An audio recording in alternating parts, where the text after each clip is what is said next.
All right, guys, so starting on our picture today, what we are going to be doing in creating this optical illusion, we are only going to be doing the first step of this today. So don't worry about trying to get everything on there fully finished. This is just going to be step one today. So the first thing we're going to do, you need to have a piece of paper, a pencil, and your ruler or something that will help you make a straight edge. So it can really be whatever. It could be a ruler, it could be the edge of a book that you could use to make a straight edge, anything really with a flat edge to it, a folder, a regular book, a game case, anything you have with that.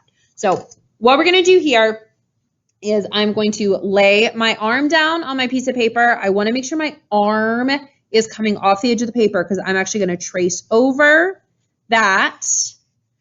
It's actually a lot easier, guys, if you don't press down super hard. I'm pushing down a little harder than I really need to, but that's mostly so you guys can see this on the camera when I pick my hand back up. Just do your best to kind of follow along your arm, your hand there. If you have any like weird bumps or anything, this is a good time when you're done tracing to kind of go back in and you can just kind of smooth those out. That'll be a good time to do it. So once you have your hand traced, I'm going to kind of turn mine because it'll be easier for me to do it this way.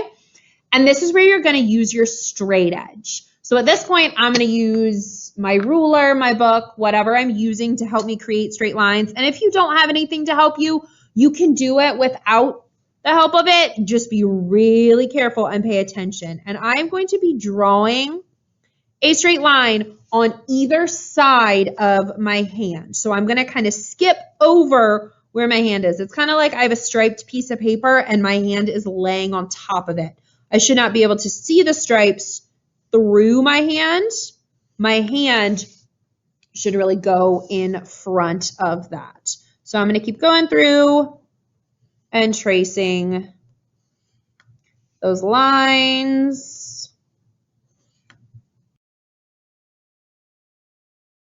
All right, so this is where it starts to get kind of trickier, is when I get to where my fingers are, I want my lines to actually go kind of, like I said, behind the hand. So if, like here, I can see where that paper is through the fingers, I want to draw those lines kind of in between where each finger is. So you have to pay attention to which part of your paper is hand and which part of your paper should be background so you don't accidentally draw through. If you do, luckily this should be in pencil, so it won't be too difficult of a thing to go in and erase.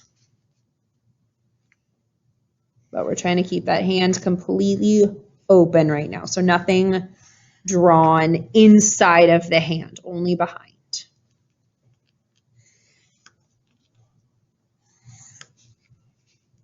And then once it gets to the top, it's really just straight stripes unless your hand happens to go all the way from top to bottom of your paper. And this is really our goal for today. This is where we're stopping. We are going to come back in next week and really work inside that. So please put this in a safe place. Do not let this get lost. This is just week one of our project. It's just like in school. We work on something. We don't finish it that day. We put it up. We get it back up the next week we come in for art. So get to this, your hand trace left nice and empty. If you got anything in there, this is a good time to go and kind of erase it. And then next week when you come in for art, have this out ready to go so I can show you your next step.